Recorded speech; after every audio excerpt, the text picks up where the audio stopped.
예수님의 탄생을 기록하고 있는 오늘 본문은 이 세상을 다스리는 분은 하나님이시다는 사실을 분명하게 보여주고 있습니다. 1절에 보면 표면적으로 세상을 다스리는 것은 로마 황제 가이사 아구스도입니다. 죄송합니다. 그는 이 가이사 아구스도, 그는 권세를 가진 사람입니다. 천하로 하여금 호적 신고를 명령할 수 있는 절대 권세자입니다. 그의 명령 한마디면 로마 제국 치하의 모든 사람이 다 그 명령에 순종을 해야 되고, 식민지에 힘없는 백성인 요셉은 임신해서 몸이 무거운 자기 아내 마리아를 데리고 본적지인 베들레헴까지 그 힘겨운 여행, 어쩌면 아이를 잃을 수도 있는 그런 또 위험한 여행을 하지 않으면 안 될 만큼 강력한 권세를 가지고 있는 것이 바로 이 땅의 지배자 로마 황제의 권세입니다. 근데 오늘 성경은 바로 이 가이사 아구스도의 이 명령 때문에 요셉과 마리아가 베들레헴에서 예수님을 낳게 되었다, 그렇게 기록을 하고 있습니다. 여러분, 이것은 결코 우연이 아니라 온 세상을 다스리시는 하나님의 섭리 때문입니다. 왜냐하면 성경은 미가서 5장에서 하나님의 아들 메시아가 다윗의 고향 마을인 베들레헴에서 태어나게 될 것이라는 예언을 하고 있기 때문입니다. 예수님이 베들레헴에서 태어나신 이 과정을 보면 가이사 아구스도가 천하로 다 호적하라, 호적신고. 여러분, 그 왕은 아마 이 황제는 군사와 또 자기가 다스리고 있는 이 전 로마 제국 산하에 그 세금을 얼마나 거둘 수 있나, 혹은 또 인구를 한번 정리하고 싶은 그런 어떤 목적에서 호적령을 내리게 되었습니다만은, 그러나 베들레헴에서 예수님이 태어나게 된 것이 바로 이 황제의 명령 때문이었다. 여러분, 이때까지 이 요셉과 마리아는 나사렛이라는 동네에서 살고 있었죠. 나사렛에서 베들레헴까지는 상당히 먼 거리이고 유대의 그 험한 산지를 지내야 될 만큼, 여러분 요즘 같으면 걸어서 그런 여행은 절대로 하지 않을 것 같습니다. 그런데 임신해서 몸이 무거운 자기 아내 마리아를 데리고 그 베들레헴까지 굳이 가서 거기서 아이를 낳았다. 뭐 유도하고 가서 아이를 낳은 건 아닌데, 몸이 무거운 마리아는 움직일 수 없는 상황이니까 이게 황제의 명령이 아니라면 절대로 움직이지 않았을 겁니다. 그런데 황제의 명령입니다. 누가 거역할 수 있겠습니까? 그러니 몸이 무거운, 이제 아이를 언제라도 여행길에 낳을 수 있는 그런 상황이니 마리아를 굳이 데리고 요셉이 베들레헴까지 가는 이런 위험한 여행을 할 수밖에 없었던 것은 로마 황제의 명령, 그 무서운 명령 때문이었던 겁니다. 그러면 예수님이 베들레헴에서 태어나게 된 것이 황제의 명령에 의해서 우연히 가서 그렇게 된 건가? 여러분, 결코 그게 아닙니다. 세상을 다스리시는 하나님께서 가장 이 땅이 강력한 권세자인 로마 황제를 움직이셨고, 로마 황제 가이사 아구스도가 그 하나님의 섭리로 말미암아 호정령이라고 하는 명령을 내리게 되었다. 이것이 오늘 성경이 우리에게 지금 보여주고자 하는 그런 말씀입니다. 천하의 지배자인 가이사 아구스도가 명령을 내렸지만 사실은 그 로마 황제가 그 명령을 내려서 하나님의 뜻을 이루도록 섭리하신 분이 세상을 다스리시는 하나님이시니 누가 참 왕이시냐?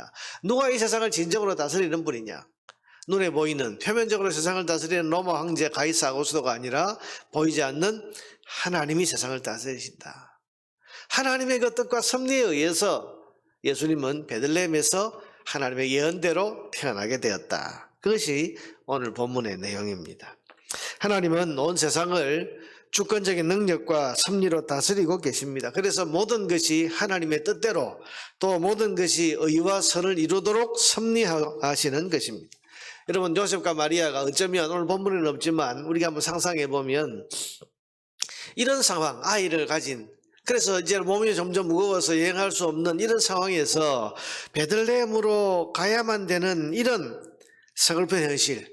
여러분, 식민지 백성입니다. 무슨 힘이 있습니까? 아무도 도와줄 사람이 없고, 또 목수라고 하는 그런 신분, 그러니 별로 로마 황제의 명령 앞에 저항할 수 있는 그런 힘이 없는 거죠. 그런 지위가 아닙니다. 그러니 우리가 이런 서글픈 현실, 그것 때문에 어쩌면 우울해했고, 혹은 또 비관하고 또 불평을 했을 수도 있습니다. 도대체 천사를 보내시고 성령으로 아이를 잉태하게 하신 하나님께서 그 하나님이 지금 계신데 왜 우리가 이런 현실을 맞이하고 우리가 왜 이런 서글픈 일을 당해야 되느냐?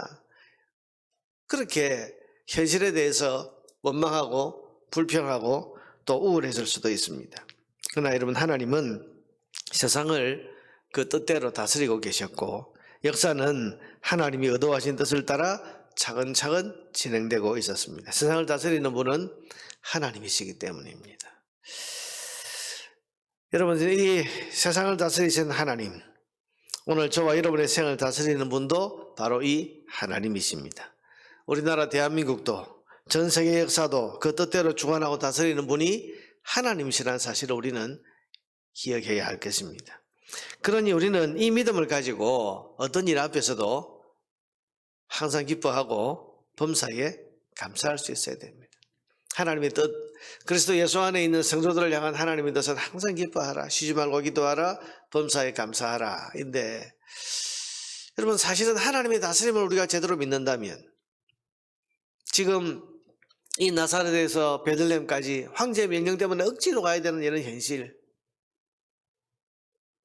몸이 무거운 아내 마리아를 데리고 언제 아이를 낳을지 모르는, 어쩌면 아이를 잃을 수도 있는 이런 위험한 여행을 황제의 명령이라고는 이 움직일 수 없는, 꼼짝할 수 없는 이런 강력한 힘 때문에 어쩔 수 없이 지금 여행을 해야 되는